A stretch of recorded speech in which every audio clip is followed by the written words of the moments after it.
On avait compté qu'entre 2011 et 2018, quand on est rentré, j'avais déjà déménagé 8 fois. J'adore les déménagements parce que j'ai l'impression de faire peau neuve et une nouvelle aventure. Mais je sais qu'il y a des gens qui détestent, genre ma sœur, parce qu'il faut choisir. Et moi, je kiffe ça. Bonjour et bienvenue à bord de ce nouvel épisode de Ciao Paris, le podcast qui booste votre changement de ville et de vie. Je m'appelle Valérie Bohin et je vous emmène rencontrer ceux qui, comme moi, ont quitté Paris.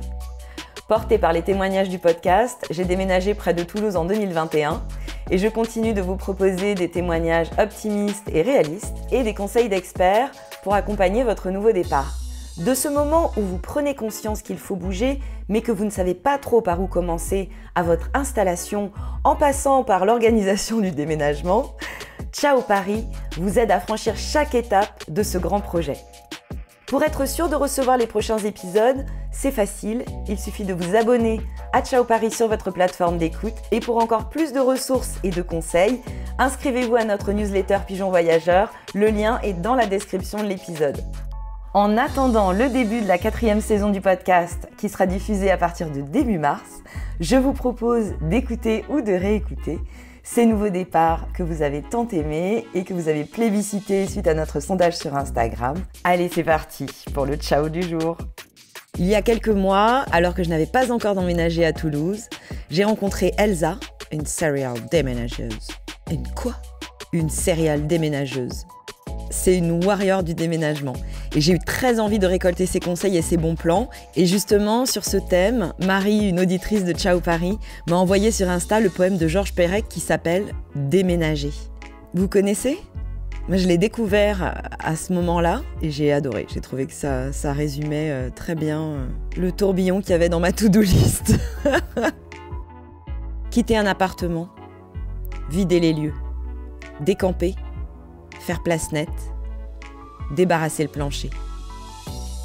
Inventorier, ranger, classer, trier, éliminer, jeter, fourguer, casser, brûler, descendre, déceler, décoller, dévisser, décrocher, débrancher, détacher, couper, tirer, démonter, plier, couper, rouler, empaqueter, emballer, sangler, nouer, empiler, rassembler, entasser, ficeler. Envelopper, protéger, recouvrir, entourer, serrer, enlever, porter, soulever, balayer, fermer, partir. Allez, sur ces jolis mots de Georges Perec, je vous laisse avec les bons conseils d'Elsa, 40 ans, qui s'apprête à déménager pour la 8e fois en 9 ans. Alors aujourd'hui, une fois n'est pas coutume, j'enregistre chez moi, à Saint-Ouen, dans ma future ex-maison. Ça me fait bizarre de dire ça, mais c'est vrai. Je reçois Elsa, qui habite pas très loin de chez moi. C'est une maman de l'école. Et évidemment, on s'est parlé beaucoup à un moment où elle m'a annoncé qu'elle quittait Paris. Là, elle part pour la région lyonnaise et j'avais très envie d'interviewer Elsa parce qu'Elsa, c'est une warrior du déménagement. Et là, elle s'apprête encore à déménager et elle est enceinte de son 3e enfant. Alors voilà, le café est presque terminé. Alors voilà Elsa. Hello! Ça va? Ça va et toi? Je suis un peu à la bourre. Non, mais t'inquiète. Bon, je t'ai présentée comme la warrior du déménagement. Ah ouais? Ouais, je te dis pas ça pour te mettre la pression, hein, mais... Je crois pas être la warrior, mais j'en ai fait un certain nombre. Tu comptes ceux en voiture avec des sacs Ikea ou pas? Je compte tout. On avait compté qu'entre 2011 et 2018, quand on est rentré, j'avais déjà déménagé 8 fois. Donc en fait, 8 fois en 7 ans. Ouais. Ouais, c'est une warrior du déménagement, je confirme.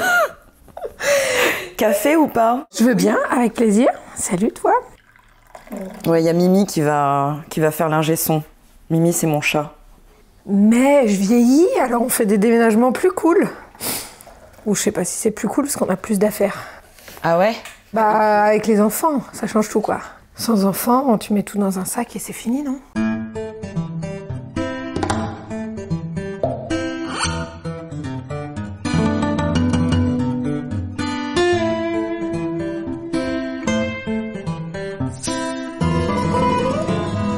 J'ai déménagé une première fois, une fois de Paris à Paris. Là, j'étais célib. J'ai tout mis dans une bagnole et voilà. Et puis la deuxième fois, c'était de notre appart parisien pour venir ici à Saint-Ouen.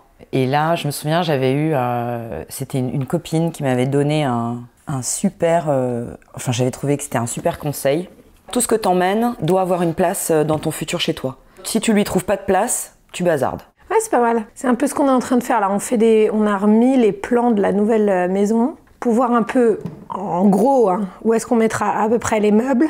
Comme ça, savoir tout ce qu'on bazarde avant de partir. T'as aussi souvent besoin de garder des meubles parce qu'en général, quand tu quittes Paris, tu déménages toujours dans plus grand. C'est clair. Là, vous allez en termes de surface, comment Pareil. ça? On a une chambre en plus, donc, mais qui va devenir le bureau de Ben, télétravail oblige. Ton mari, il passe en télétravail total, lui? Ouais. Non. 4 jours par mois à Paris, il doit faire. Comme on va à Lyon, donc Lyon-Paris, c'est pas loin, il pourra faire soit sur la journée, soit sur 2-3 jours. Bref, le déménagement, ouais, on est en plein dedans. En plus, on sent qu'on n'est pas les seuls Parisiens à se barrer. À quoi? Bah, que les déménageurs, là, ils disent qu'ils vont combiner des déménagements, qu'il faut s'y prendre un peu à l'avance. Ah, d'accord. Personne n'a bougé depuis le confinement, en gros. Et là, c'est l'explosion de la province. Merde. Ah oui, parce que nous, on cherche une maison de location, là, autour de Toulouse. Et je t'avoue que les déménageurs, pour le moment, je m'en suis pas du tout occupée. Ça viendra dans un deuxième temps. Pour l'instant, aucun nous a dit c'est compliqué ou quoi que ce soit, mais quand on les appelle, on sent qu'on n'est pas les premiers, quoi. Mais nous avons découvert qu'il y a des courtiers en déménagement. Ah bon? Ouais, comme les prêts immobiliers. Et t'as fait ça? Ouais. Et alors? Bah, ils te proposent plusieurs devis et on a pris le moins cher et on s'est rendu compte que le moins cher, c'est un mec de province, justement, c'est un mec de Lyon. Sauf qu'il y a quand même beaucoup de contraintes à Paris, en petite couronne en tout cas, que les poids lourds peuvent pas rentrer. Nous, on avait dit on se ferait ça en 24 heures, les mecs viennent le matin, ils partent le soir, la nuit, on les retrouve le lendemain à Lyon, ils déballent tout. Et en fait, c'est pas du tout comme ça que ça va se passer. Ils viennent une première journée ou deux, ils combinent tout dans j'imagine un lieu de stockage en grande banlieue. Ils combinent avec un autre camion pour que ce soit des plus gros poids lourds. Après, ils vont à Lyon, un autre lieu de stockage, ils redivisent les déménagements pour pouvoir entrer dans là où c'est. Ah mais le trafic, ça se fait en 5-6 jours du coup. Donc il faut quand même squatter quelque part au départ et squatter quelque part à l'arrivée. Alors nous c'est facile, on a la famille à Lyon. Mais il faut y penser, que ça va pas être genre en une journée, on dort une nuit à l'hôtel et c'est fini. C'est sur une semaine quoi. Ouais. Donc courtier en déménagement, ça a l'air pas mal, c'est moins cher, mais voilà, ça dépend un peu quel genre de déménagement on veut. Est-ce qu'on fait tout nous-mêmes, comme quand on était étudiant, on loue un camion, on demande aux potes de venir, et on fait ses cartons, et ils font que le portage, on l'offre les pizzas et les bières à la fin. Ça, c'est une possibilité. La pizza dégueu. Ouais, c'est ça qui est bien, et les bières dégueu. Est-ce que on veut un truc ultra confort, et tu fais rien, ils te font les cartons, ils te défont les cartons, ils t'emmènent les meubles fragiles, et les montent et les démontent. Ou il y a des formules un peu entre les deux. La formule entre les deux, c'est ils t'apportent les cartons genre 15 jours, 3 semaines avant, tu fais tes propres cartons, eux ils s'occupent du fragile et des meubles. En termes de prix, tu fais quoi comme économie à peu près? S'ils font tout, c'est pas une énorme économie, mais ça en est quand même une. Là, en gros, les devis, pour te donner un ordre d'idée, on a un appart de 100 mètres carrés avec 3 chambres. On a du bazar parce qu'on a 2 enfants, mais pas tant que ça. Et en gros, les devis, c'est de 3 500 à 5 000. C'est un sacré budget quand même. Donc 5 000, c'est genre la formule tout compris avec les déménageurs bretons, le nec plus ultra. Et 3 500, c'est le déménageur de province où tu fais quand même une partie de ton truc. Et donc ce que tu fais là pour 3 500, c'est que tu emballes tes cartons et eux ils gèrent les choses fragiles. Toute la cuisine, tous les luminaires, les tableaux, tous les meubles, les lits, ils les démontent. Ça, c'est vraiment la galère en fait. Tout démonter, nous on a un lit superposé, tu vois, c'est le truc qui te prend quand même bien 2 heures. C'est eux qui s'en occupent. Donc ça, c'est quand même cool. Parce que je serais quand même grosse et ronde, donc...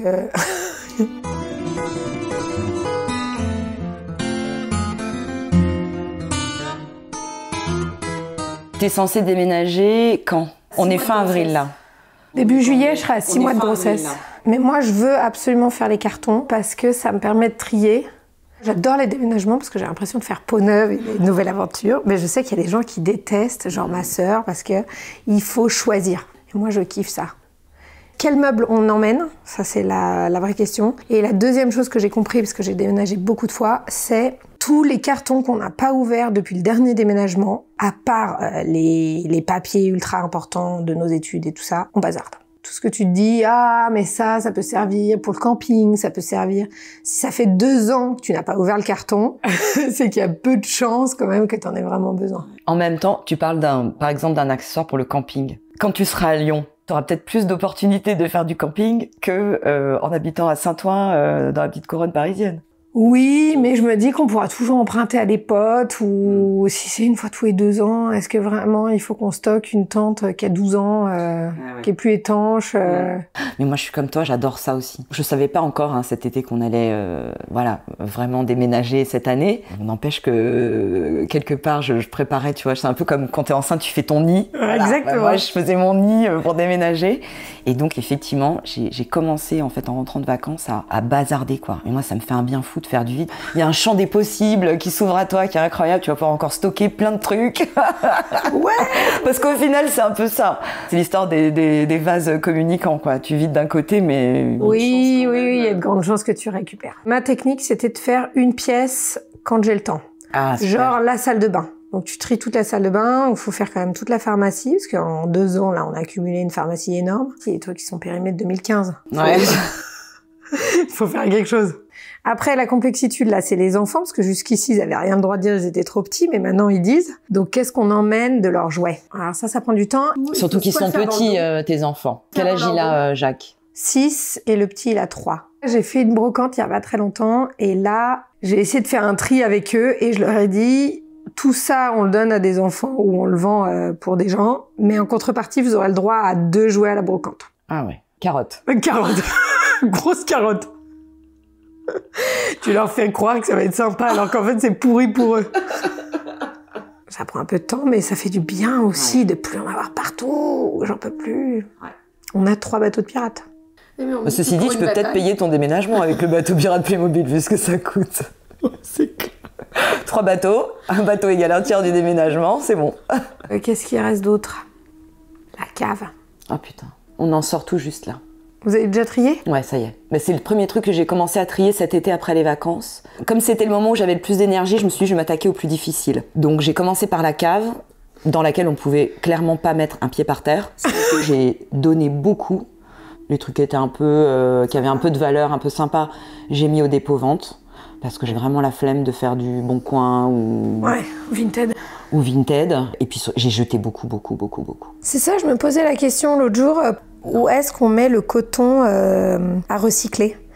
Je savais pas trop, j'ai mis dans un grand sac genre au relais là, parce que je crois qu'il recycle. Il recycle, ouais. Mais j'ai mis dessus à recycler. Et le reste, j'ai donné au Resto du Cœur de Saint-Ouen. Ils disent qu'ils prennent aussi tout le mobilier enfant, genre chaises hautes, poussettes, ça part hyper vite. Mais ça, c'est une bonne chose, parce que c'est des trucs qu'on garde pour rien en fait. Je te resserre du café? Ouais, un petit peu. Merci.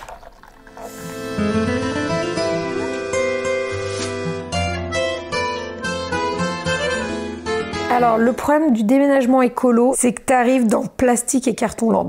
J'avais découvert quand même qu'il y a des gens qui déménagent et qui revendent leur lot de carton qui sont pas trop abîmés. Et ça coûte pas très cher et puis tu te dis que tu réutilises. Donc ça, c'est quand même cool. Et t'as aussi plein de gens qui les donnent sur des sites comme donon.org ou l'appli Give, je sais pas si tu connais, G-E-E-V. Alors, le truc des cartons que tu récupères, c'est que parfois ton déménageur, il veut pas ça parce qu'il sait que lui...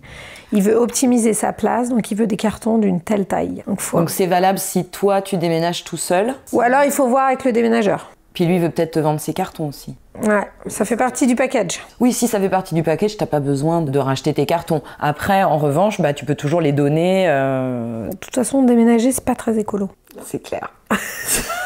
C'est quoi ta technique pour les cartons? Pièce par pièce, peut-être toujours pareil. Alors ouais, il faut réfléchir un peu quand même quand tu fais tes cartons à ce dont tu vas avoir besoin tout de suite. Par exemple, les fringues, justement, si ça met une semaine, mais que c'est plein juillet, nous, les beaux-parents, ils ont une maison avec piscine, il faut quand même garder les maillots de bain de côté un peu pour les enfants, quoi. Les brassards et tout ça, c'est quand même cool de les avoir de côté. Il y a plusieurs techniques. Il y a faire hyper en avance, commencer les cartons, mais ça veut dire que tu vis avec des cartons pendant longtemps. Il y a faire 2-3 semaines avant et t'empiles les cartons qui sont déjà faits, mais il faut bien tout étiqueter. Parce que, alors, surtout sur les déménagements, il commence à y avoir du volume. Tu peux vite être dans la merde. Et il y a des gens qui font ça hyper bien en 3 jours parce qu'ils sont beaucoup plus efficaces qu'en 3 semaines. Toi, c'était quoi ta technique? Je pense que là, on va faire 3 semaines avant. Par exemple, les affaires de ski. Ouais, voilà. Tout ça, tu peux fermer. Camping. Le camping que t'as pas bazardé. Déco de Noël.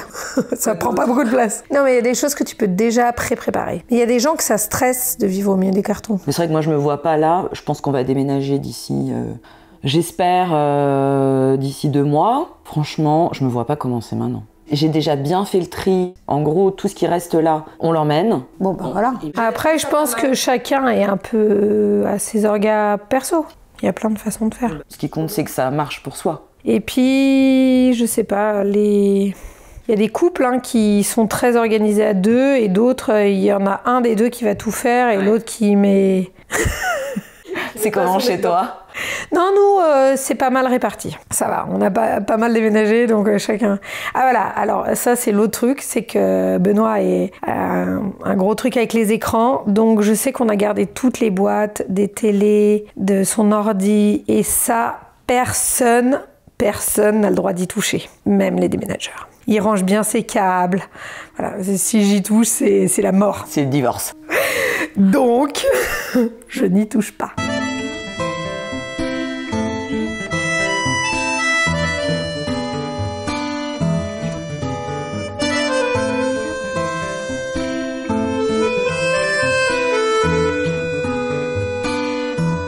Après là j'ai découvert, parce qu'on a vidé une vieille maison, dans les déménagements tu peux aussi faire des garde-meubles. Et il y a des garde-meubles qui sont vraiment pas très chers. Ils appellent ça les conteneurs mobiles. En fait tu mets tout dedans et pour l'ouvrir ça te coûte cher, à chaque fois c'est 50 balles. Mais si tu le stockes, en fait c'est des conteneurs qui sont empilés les uns sur les autres. Et ça coûte vraiment pas très cher, genre 40 balles par mois. Donc si tu veux stocker des choses mais dont t'as pas besoin d'avoir l'accès toutes les 2 minutes, bah, tu peux stocker une partie de tes affaires. Ah, c'est pas mal ça. Genre là, la marque, c'était Réseau Ténère. Ils en ont plusieurs lieux partout en France. Ils ont des conteneurs auxquels tu peux avoir accès 24 sur 24 si tu veux. Ils ont des conteneurs qu'ils appellent mobiles, qui sont bien moins chers parce que tu as un prix pour l'ouverture. Ils te déposent le conteneur, tu vides tout dedans, tu sangles un peu parce que le conteneur va être pris par une grue et remis sur un autre conteneur et stocké. Et 72 heures avant de récupérer tes affaires, tu leur mets un mail. Et ils te redescendent le conteneur. Et là, c'est vraiment pas cher. Entre 30 et 40 balles par mois. Pour, pas cher. Genre énorme, pour 30 mètres cubes. Ah ouais. Parce que souvent, c'est autour des 100-150 balles par mois. Alors j'ai découvert, en faisant des recherches, là, qu'il y a des gens qui font une pièce en plus, mais par particulier. Pas cher. Je sais plus comment j'ai trouvé ça. Je rechercherai et puis je mettrai le lien dans la description de l'épisode. Si on part de Paris, si on va en France métropolitaine, à part que ça coûte cher, c'est quand même pas très compliqué. Parce que tu gardes ton numéro de sécu, il faut quand même changer. Alors maintenant, en plus, les compagnies de déménagement te proposent de s'occuper de ton déménagement eau, électricité, internet, tout ça. Ah d'accord. Il faut payer tellement cher qu'ils te le proposent gratos.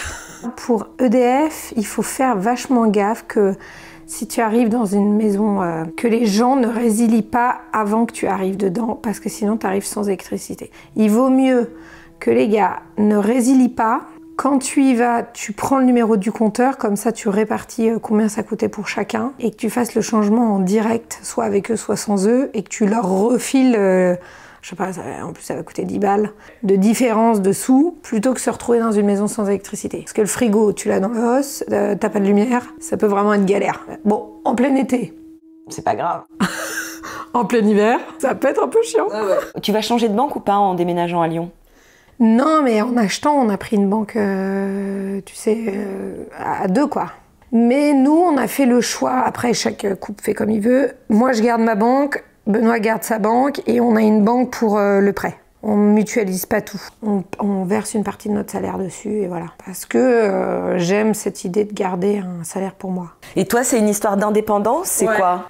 J'aime l'idée de me dire que je peux me barrer du jour au lendemain et que je reste avec mon homme parce que j'en ai envie et pas parce que je suis coincée financièrement. Ça n'a rien à voir parce que je peux être quand même coincée financièrement. Et j'aime pouvoir lui faire un cadeau sans qu'il soit au courant. C'est vrai que pour les surprises, du coup, quand effectivement tu as le même compte, c'est plus tricky.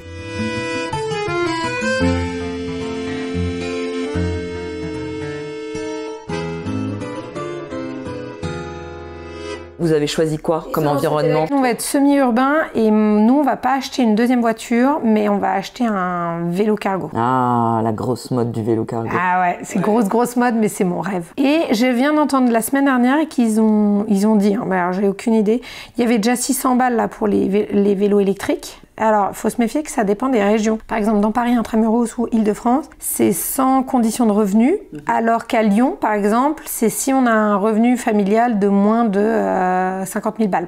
Et sinon, c'est que 100 balles au lieu de 600. Ouais, peut-être qu'il faut l'acheter avant d'aller à Lyon, par exemple. Et là, ils vont mettre une aide en plus pour les gens qui achètent un vélo cargo, donc soit rallongé, soit avec un baquet devant, à la place d'acheter une voiture. Là, on hésite entre deux... On a deux options.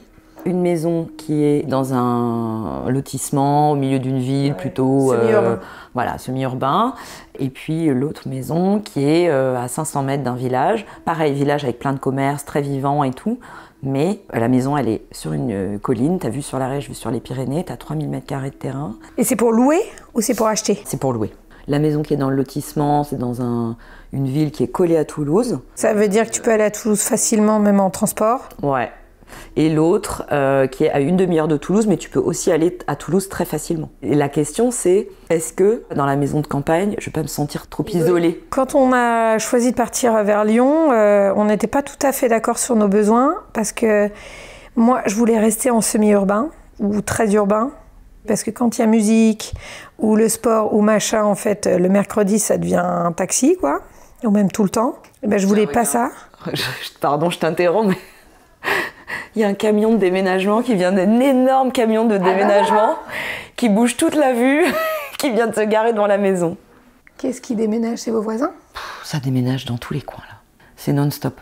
Et Ben, lui, voulait de l'espace. Il me dit, on pourrait se prendre une maison un peu plus loin, un peu plus grosse, où on rénove tout, et c'est notre maison pour 40 ans. Et là, moi, genre, panique à bord. L'appart de Saint-Ouen, là, dans lequel on est depuis 2 ans et demi, c'est l'endroit où j'ai vécu le plus longtemps. Depuis mes 17 ans.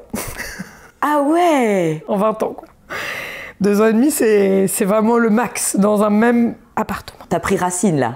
Ah ouais, là, je suis limite, c'est difficile. Qu'est-ce qui est difficile? Bah, j'adore le changement, quoi. Donc, quand il m'a parlé de 40 ans dans la même maison, là, j'ai paniqué, j'ai dit non, ça va pas le faire.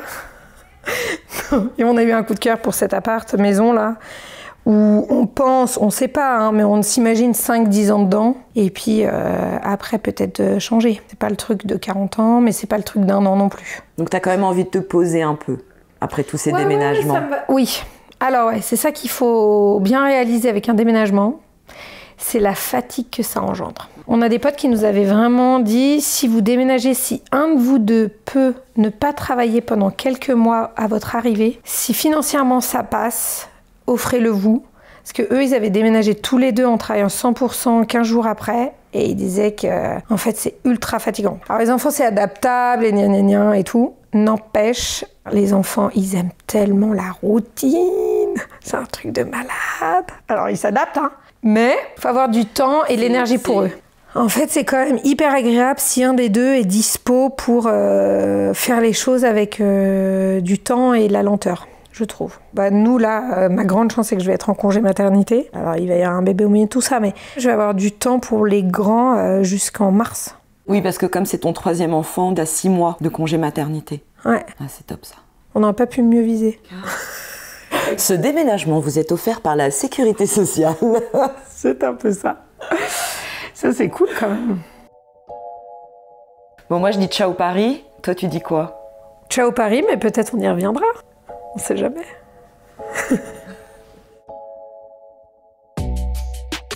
J'espère sincèrement que cet épisode vous a été utile et vous a plu.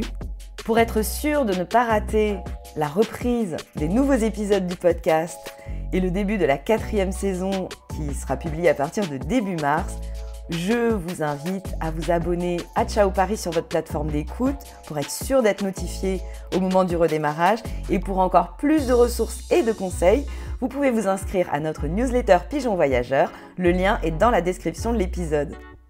À dans 2 semaines pour un nouveau départ. Ce nouveau départ a été produit et réalisé par Valérie Bohin, chargée de production et d'édition Mahalia Rouilly, mixage Emmanuel Charret de Skol Prod Direction artistique et logo de Ciao Paris, Carole Debris.